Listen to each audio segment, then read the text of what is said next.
오늘은 2024년 새해 첫 주일입니다. 오늘 첫 주일에 우리 주님의 전에 나오신 모든 분들을 주님의 이름으로 사랑합니다. 아멘. 오늘은 새해 첫 주일이니까요. 우리가 옆에 분과 어떻게 인사해야겠습니까? 새해 복 많이 받으시라고 인사했으면 좋겠습니다. 옆에 분과 인사합니다. 새해 복 많이 받으세요. 그리고 우리가 이 복 앞에 하나님의 복을 넣어서 새해도 하나님의 복 많이 받으세요. 새해도 하나님의 복 많이 받으세요. 우리가 이렇게 인사한 것처럼 우리 2024년도 우리 삼위가족 모두에게 하나님께서 함께 하셔서 하나님의 은혜와 하나님의 복이 넘치는 귀한 삶이 되시기를 주님의 이름으로 축복합니다. 아멘. 교회 사역을 하다 보면요, 연말이 가장 바쁩니다. 왜 그렇겠습니까? 이제 한 해를 마무리하기도 하고요, 또 새로운 한 해를 준비해야죠. 그래서 이제 예결산도 하면서 또 새로운 직분자도 세우면서 그리고 또 한 해에 무엇을 할지 기도하면서 이제 여러 가지 계획을 세우게 됩니다. 여러 가지 일들을 하는데 그 중에 또 가장 중요한 일들 중에 하나가 바로 교회 표어를 정하는 거예요. 표어가 뭡니까? 한 해 동안 우리가 바라보고 나아가야 할 방향이고 목표잖아요. 그러면 아무렇게나 정하면 안 되고요, 우리 교회의 상황을 생각하면서 내년에는 우리 교회가 이런 방향으로 갔으면 좋겠다, 이런 말씀을 붙잡고 나아갔으면 좋겠다, 이렇게 이제 생각하고 기도하면서 정하게 됩니다. 그래서 작년 연말에도요, 여러 가지 많은 생각을 했습니다. 우리가 2024년도에는 우리 교회가 어떠한 말씀을 붙잡고 어떻게 나아갔으면 좋겠는지 이렇게 기도하면서 많은 생각을 했습니다. 근데 여러 가지 생각이 떠올라요. 우리가 이제 더 기도했으면 좋겠다, 그래서 이제 기도하는 교회가 되었으면 좋겠고, 또 우리가 지금 많이 어렵잖아요. 경제적으로 어려운데 이런 때일수록 하나님이 주시는 기쁨과 평안이 넘치는 교회가 되었으면 좋겠다, 이제 이런 생각이 들면서 그러면 또 기뻐하는 교회가 되었으면 좋겠다, 이런 생각이 하게 되었고요. 그리고 또 감사가 넘치는 교회가 되었으면 좋겠다, 이런 생각을 하게 되었습니다. 그래서 이제 뭘 정할지 모르고 이제 여러 가지 고민하며 기도하는 중에 바로 데살로니가전서 5장 16절에서 18절 말씀이 떠올랐어요. 그 말씀은 모든 게 다 들어있는 겁니다. 기도, 감사, 기쁨, 이 모든 게 들어있어요. 그래서 금년에 우리 2024년도 우리 교회 표어를 데살로니가전서 5장 16절에서 18절 말씀을 가지고 정했습니다. 여러분, 우리 금년표가 뭡니까? 송구영신 예배 때도 우리가 같이 이 표어를 같이 외쳤는데 오늘 옆에 이렇게 있잖아요. 이 표어가 왜요? 맨 밑에 있는 거죠. 같이 한번 다시 봅니다. 시작. 항상 기뻐하라, 쉬지 말고 기도하라, 범사에 감사하라. 아멘. 금년도 우리 이 표어를 가지고요, 우리가 항상 기뻐하고 쉬지 말고 기뻐하고 쉬지 말고 기도하고 범사에 감사하는 삶을 살아가기를 바랍니다.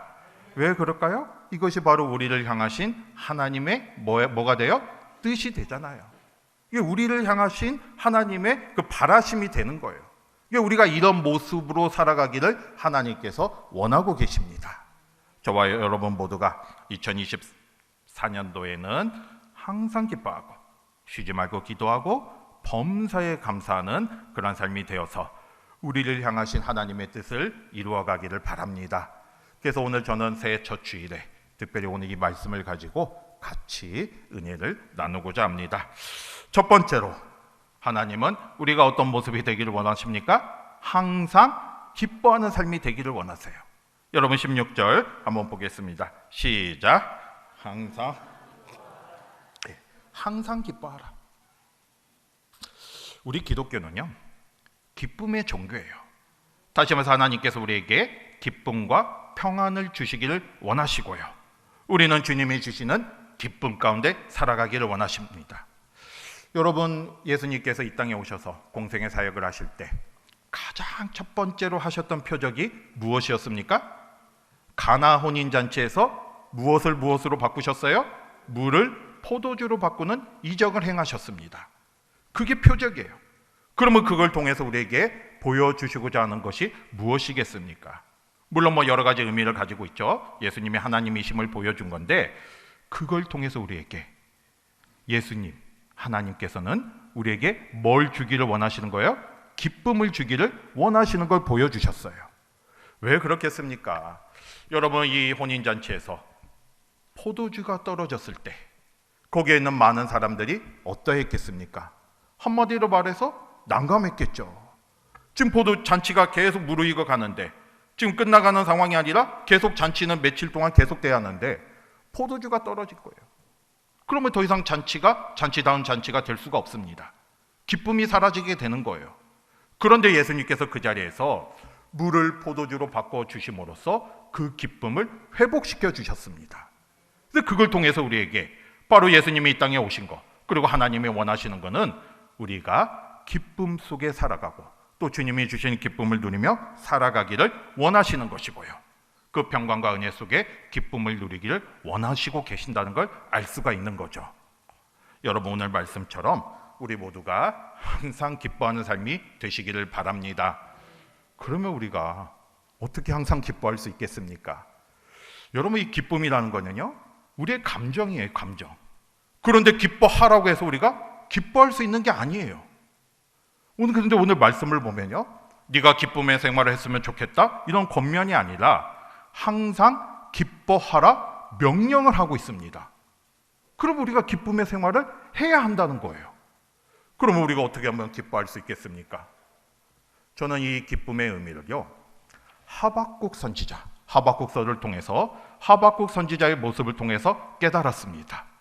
여러분, 하박국서에 보면요, 하박국 선지자 남유다에서 활동했던 선지자였습니다. 그런데 이 하박국 선지자에게 하나님께서 어느 날 계시를 보여주셨어요.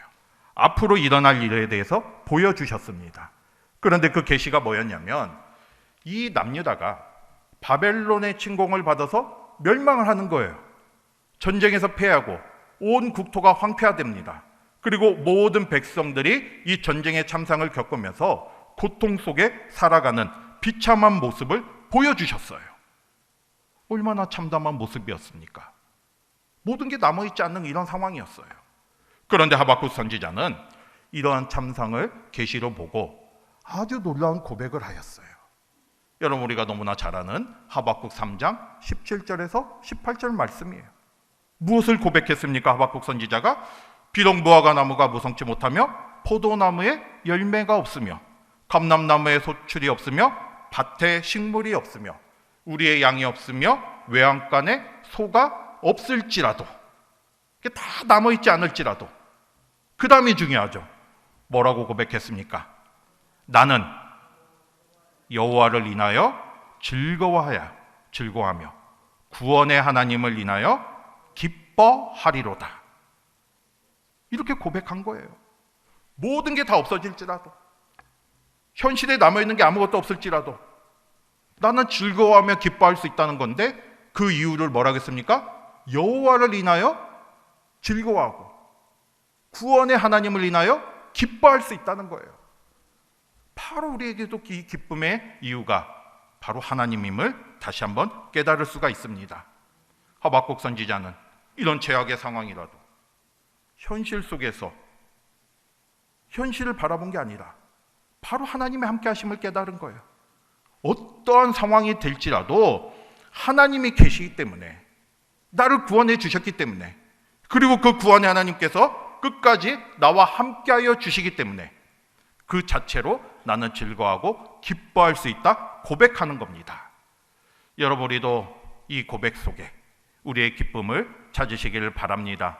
우리도 다 하나님께 구원을 받았잖아요. 우리는 죄로 인해서 멸망의 길로 갈 수밖에 없었어요. 죽을 수밖에 없었습니다. 하지만 하나님께서 우리를 사랑해 주셔서 예수님을 이 땅에 보내주셨고, 우리는 예수님을 통해서 새 생명을 얻었어요. 그리고 하나님 나라를 소망하며 살아갈 수 있게 되었습니다. 하나님의 자녀가 되었습니다. 하나님의 백성이 되었습니다. 얼마나 이게 기쁜 일입니까? 이걸 깨닫고 기쁨으로 나아가는 저와 여러분이 되시기를 바랍니다. 그리고 이 구원의 하나님, 전능하신 하나님께서요, 우리가 이 땅에 살아가는 동안 늘 우리와 함께하여 주십니다. 여러분, 이 앞에 딱 닫힌 문이 있다 생각해 보세요. 나의 힘으로 열 수가 없지만 내가 손 안에 열쇠가 있다면 이 닫힌 문은 나에게 아무런 문제가 되지 않아요. 여러분, 내가 처음 가는 길, 정말 어디로 갈지 막막한 상황인데 만약에 그 길을 가장 잘 알고 있는 사람이 나와 동행한다면 나는 아무런 걱정할 필요가 없습니다. 같이 가면 되는 거잖아요. 그런데 바로 전능하신 하나님께서 우리와 함께하여 주십니다. 내 앞에 문제가 있을지라도, 다친 분과 같은 상황이 있을지라도, 내가 어디로 가야 할지 모르는 그런 상황에 있을지라도 바로 하나님께서는 그 열쇠를 가지고 계시고요. 또 어디로 가야 할지를 가장 잘 알고 계시는 분이잖아요. 그 하나님께서 나와 동행하여 주시는 거예요. 함께하여 주십니다. 이 사실을 깨달을 때 우리가 걱정, 근심 사라지고 기쁨이 넘칠 수가 있게 되는 거죠. 여러분, 이 귀한 진리 가운데 주님이 주시는 기쁨을 깨닫기를 바랍니다. 금년 한 해도요, 우리가 항상 기뻐하는 삶이 되어야 돼요.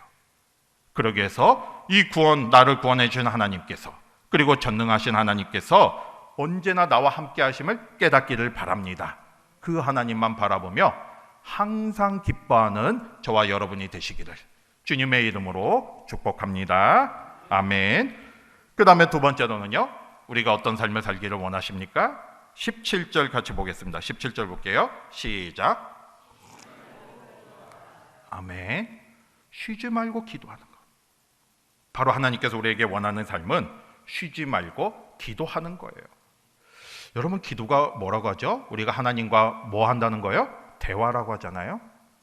말 그대로 기도는 영적인 대화입니다. 대화가 뭐예요? 우리가 누군가 대화하는 거는 나의 마음을 전하고 또 상대방의 마음을 아는 게 대화잖아요.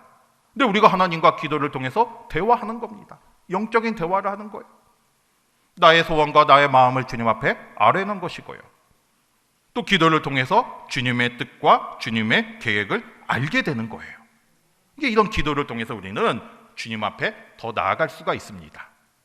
그런데 오늘 말씀을 보면요, 기도는 하는데 어떻게 기도하라고 했어요? 쉬지 말고 기도하라는 거예요. 쉬지 말고 기도하라고 우리에게 말씀하고 있습니다.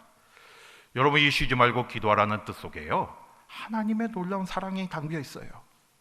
쉬지 말고 기도하라는 뜻은 어떤 말씀입니까?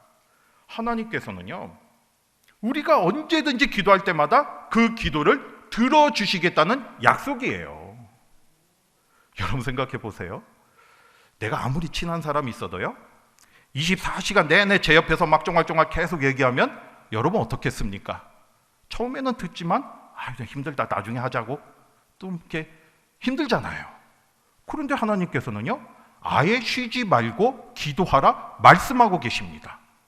이제 기도하라는 거예요. 쉬지 말고 하라는 거예요. 언제든지 들어주시겠다고 약속해 주시는 거예요.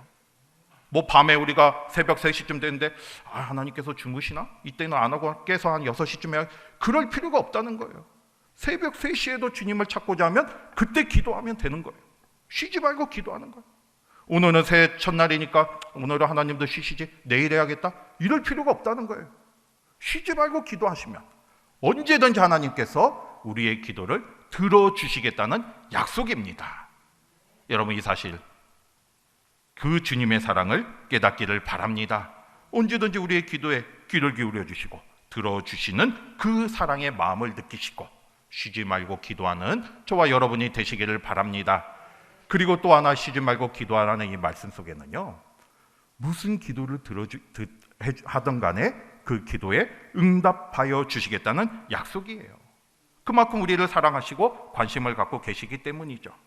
여러분, 요한복음 14장 14절에 보면요, 내 이름으로 무엇이든지 내게 구하면 내가 행하리라 약속해 주셨어요.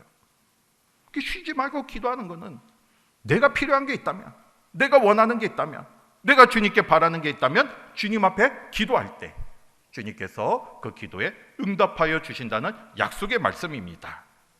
그런데 이 주님의 방법은요, 우리의 생각과 달라요. 주님은 전능하신 분이잖아요. 우리는 지혜는 이만밖에 안 해요. 그렇지만 우리가 기도하면 주님께서는 가장 좋은 길로, 가장 좋은 방법으로, 주님의 방법으로 응답하여 주십니다. 여러분, 초대교회 때 예루살렘 교회가 많은 박해를 받았어요. 그때 예루살렘 교회를 이끄는 지도자였던 베드로도 감옥에 갇히게 되었습니다. 그때 남아있던 다른 예루살렘 교인들이 어떻게 했습니까? 한 자리에 모여 간절히 기도했어요. 베드로가 풀려나기를 기도했겠죠. 그때 어떤 일이 일어납니까? 놀라운 일이 일어나게 되죠. 베드로가 쇠사슬에 묶여서 감옥에 갇혀 있는데 한밤중에 주의 천사들이 찾아와요. 그 순간 이 매여있던 쇠사슬이 풀어지게 되었습니다. 그리고 새 문이 열리게 되었어요. 그래서 베드로는요, 이 천사들과 함께 걸어 나올 수가 있었습니다. 그런데 거기에는 이미 파수꾼들이 지키고 있었잖아요. 아무도 베드로를 보지 못한 거예요. 하나님께서 그 눈을 가린 거잖아요. 이렇게 놀라운 역사로 베드로는 그 기도를 통해서 나올 수 있게 되었습니다. 여러분, 하나님의 이렇게 기도하면 하나님의 일하심은 아주 놀랍습니다. 우리도 마찬가지예요. 우리도 기도하면 그 살아계신 하나님께서 지금도 우리의 삶 속에 역사하여 주십니다. 근데 그 방법은 하나님의 방법으로 이루어지는 거죠. 여러분, 이 예루살렘 교인들이 기도할 때 하나님 천사를 보내주시고 쇠사슬이 풀어지게 하시고 새 문이 열리게 해주시고 이렇게 기도한 게 아니잖아요. 그냥 베드로가 풀어나게 해달라, 아무 일 없게 해달라 이렇게 기도했을 때 하나님의 방법으로 역사하여 주셨습니다.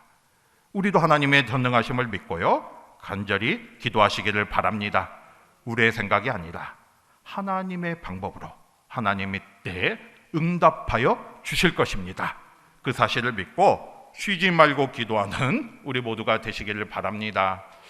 여러분, 우리가 이렇게 기도할 때 우리는 어떤 마음으로 기도하고 있습니까? 여러분, 영국의 소설가였던 웰스의 작품 가운데 예전에도 한번 말씀을 드린 것 같은데 대주교의 죽음이라는 이 단편 작품이 있어요. 근데 이 소설을 보면요, 어떤 내용이냐면 대주교, 이게 교회 지도자죠. 이 대주교가 날마다 하나님께 간절히 기도했어요. 하나님, 전능하신 하나님, 영광 받아주시고 또 이렇게 해주시고 저렇게 해주시고 날마다 기도했어요. 하나님께 간절히. 그런데 어느 날 또 평상시처럼 하나님께 간절히 기도하는데 갑자기 하나님의 음성이 들렸습니다. 그래, 무슨 일이냐라고 이 음성이 들리니까 이 대주교가 어떻게 되었습니까? 깜짝 놀라서 심장마비를 일으켜 죽었어요. 왜 그렇겠습니까? 기도는 하는데 정말 이 기도를 하나님이 들어주신다는 확신이 없었어요. 이 소설은 형식적인 종교 생활을 풍자하는 거예요. 기도를 하는데 정말 하나님께서 진짜 들어주신다는 생각을 한 번도 하지 않고 드렸기 때문에 하나님의 음성을 들려주시니까 놀라버린 거죠. 여러분, 우리는 지금 그런 기도를 드리시는 분 아무도 없으리라 생각합니다. 우리의 기도는요, 하나님께서 들어주셔요. 응답하여 주십니다. 놀라운 방법으로 함께하여 주십니다. 그 약속이 바로 오늘 말씀에 나오는 쉬지 말고 기도하라는 그 말씀에 담겨 있는 거예요. 우리가 쉬지 않고 주님 앞에 기도할 때 주님은 언제나 우리의 기도를 들어주시고 응답하여 주실 것입니다. 올 한 해도요, 우리가 이 약속의 말씀을 붙잡고 나아가시기를 바랍니다. 나를 구원해 주신 하나님, 또 그 전능하신 하나님만 바라보며 믿음으로 기도하세요. 그러면 우리의 삶 속에 하나님께서 놀랍게 역사하여 주시고 또 하나님의 놀라운 은혜를 경험하게 될 것이에요. 저와 여러분이 2024년도에도 쉬지 말고 기도함을 통해서 하나님의 놀라운 역사를 경험하는 그런 은혜가 있기를 주님의 이름으로 축복합니다. 그 다음에 세 번째로요, 우리를 향하신 하나님의 뜻이 무엇입니까? 18절 같이 봅니다. 시작. 너희를 향하신 하나님의 뜻이니라. 아멘. 세 번째는 하나님께서 우리에게 원하시는 모습이 뭐예요? 범사에 감사하라는 거죠. 감사는요, 그 은혜를 잊지 않고 내가 내 마음을 고백하는 겁니다. 그러니까 우리는 하나님 앞에 감사해야 돼요. 그런데 왜 우리가 하나님께 감사할 수 있습니까? 뭐 여러 가지 이유가 있지만요, 가장 근본적인 이유는 하나님께서 우리에게 구원의 은혜를 주셨기 때문이에요. 다른 일들도 많이 있지만 하나님이 우리를 사랑해 주셔서 구원해 주셨잖아요. 아까 처음에 말씀드린 기쁨과 감사가 같이 가는 거죠. 여러분, 우리는 죄로 인해서 죽을 수밖에 없었지만 예수님을 보내주셨고 또 예수님을 통해서 구원을 받았습니다. 우리는 그 하나님의 사랑이 아니면, 그 예수님의 사랑이 아니면 우리는 죽을 수밖에 없는 존재예요. 멸망의 길로 갈 수밖에 없는 그런 상황이었습니다. 그런데 하나님께서 우리를 사랑해 주셔서 우리를 구원해 주셨잖아요. 이 자체가 바로 감사가 되는 거예요. 그걸 생각하면 우리가 하나님 앞에 감사할 수밖에 없습니다. 감사는 바로 여기서 출발을 하는 거예요. 우리가 건강해서 삶의 형통해서 소원하는 것이 다 이루어지고 사업이 잘 되고, 물론 그런 부수적인 것들, 그거에 감사할 수 있지만, 감사의 출발은 바로 우리가 주님 앞에 구원을 받았다, 주님을 통해서 구원을 받았다, 이 사실에서 출발을 해야 하는 거죠. 여러분, 저와 여러분이 새해 첫 주일에 정말 하나님께서 나를 구원하신 그 은혜를 생각하며 다시 한번 감사하시기를 바랍니다. 그런데 오늘 말씀을 보면요, 이 앞에 뭐가 붙어 있습니까? 감사하라 앞에 무슨 말이 붙어 있어요? 범사에 감사하라는 거죠. 범사에 감사하라는 거는 나에게 일어나는 모든 일 가운데 감사하라는 거예요. 좋은 일이 있을 때는 당연히 감사해야죠. 나에게 여러 가지 좋은 일이 있을 때, 은혜를 받았을 때 다 감사하는 거예요. 여러분 한번 감사할 걸 생각해 보시길 바랍니다. 그냥 하루하루가 주님의 은혜 가운데 주님과 동행하면서 살아갈 수 있는 이 자체가 감사한 일이 되는 것이고요. 또 이 시간에 이 자리에 나와서 내가 주님을 아니까, 주님을 믿으니까 이 자리에 나온 거잖아요. 이 자리에 나와 예배할 수 있는 이 자체도 감사한 일이 되는 겁니다. 이 모든 게 다 감사한 일이에요. 그런데 오늘 말씀에 나오는 것처럼 범사에 감사라는 것은 때로는 우리에게 어려움과 고난이 있을지라도 그때도 감사하라는 거예요. 왜 그렇겠습니까? 때로는 우리에게 어려움과 고난이 있을 수도 있어요. 하지만 분명한 것은 그런 상황 속에서도 하나님이 함께하여 주시고 그 고난을 이길 수 있는 능력을 보여주시는 겁니다. 그러니까 이 어려움과 고난을 통해서 우리는 다시 한번 하나님의 능력과 은혜를 경험하게 되는 겁니다. 이 모든 게 다 하나님의 섭리 가운데 있어요. 우리가 그거를 바라볼 때 어려움과 고난 속에서도 감사할 수 있게 되는 거죠. 그런데 여러분, 사실 우리가 정말 힘들고 어려운 일이 있다면 감사하기가 아마 쉽지 않을 거예요. 그렇죠. 나는 정말 힘든데 감사하라고 해서 이 감사가 나오겠습니까? 그런데요, 그러할 때도 의도적으로 오늘 말씀을 생각하시기를 바랍니다. 범사에 감사하라는 것은 우리가 어렵고 힘든 일이 있을지라도 내가 감사하면 하나님께서 그 환경을 바꿔주신다는 약속의 말씀이에요. 내가 감사하면 그 감사의 능력, 감사의 말에 힘이 있게 되고요, 하나님께서 우리에게 찾아오셔서 내가 감사할 수 있도록 바꿔주시는 거예요. 도와주시고 역사하여 주십니다. 지금 현실을 바라보지 마시고요, 그 하나님이 함께하여 주실 놀라운 은혜를 바라보고 그 섭리를 바라보면서 감사하시기를 바랍니다. 여러분, 바울이 지금 이야기를 했잖아요. 범사에 감사하라고 했잖아요. 바울이 이렇게 할 수 있었던 이유는 자신의 경험을 통해서 이야기하는 겁니다. 여러분, 바울은 복음을 전하면서 수많은 어려움을 겪었습니다. 우리가 상상할 수 없을 정도로 수많은 고통을 겪었어요. 매도 수십 번 맞았죠. 그 한 대만 맞아도 얼마나 아픈데 수십 번 맞았어요. 죽기 직전까지 맞았습니다. 여러 번 죽을 고비를 넘겼어요. 많은 사람들에게 모욕과 핍박을 받았습니다. 감옥에 갇혔어요. 감옥에 갇혀서 어떻게 죽을지 모르는 이런 상황에 처해지기도 했습니다. 이 수많은 고난과 고통을 당했지만 바울은 한순간도 하나님을 원망하지 않았어요. 늘 어떻게 했습니까? 그냥 그 현실 속에서도 하나님 앞에 감사하고 찬송했습니다. 감옥에 갇힐 때도 밤새도록 찬송했잖아요. 이렇게 하나님께 감사하고 찬송했을 때 바울은요, 하나님의 놀라우신 은혜를 경험하게 되었어요. 하나님의 방법으로, 생각지도 못한 방법으로 하나님께서 자신을 도와주는 걸 경험했습니다. 이 모든 현실이 다 해결되고 좋은 일이 생겼을 때 감사한 게 아니라 어려움과 고난이 있을지라도 하나님을 바라보며 감사했더니 하나님께서 역사하여 주시고 하나님의 방법으로 도와주신 걸 경험하게 된 거예요. 그래서 감옥에서도 풀려나고 이 어려움 속에서도 많은 돕는 손길을 통해서 그거를 이겨나갈 수가 있었습니다. 이게 바울은 그거를 경험했기 때문에 오늘 이 말씀을 통해서도 범사에 감사하라 권면하고 있는 거죠. 여러분, 저와 여러분 모두가 범사에 감사하는 그런 삶을 사시기를 바랍니다. 우리가 범사에 감사할 수 있는 것은 나의 삶 전체에 하나님이 나와 함께하여 주시고 나의 삶의 모든 것은 하나님의 뜻 가운데 이루어진다는 걸 고백하는 거예요.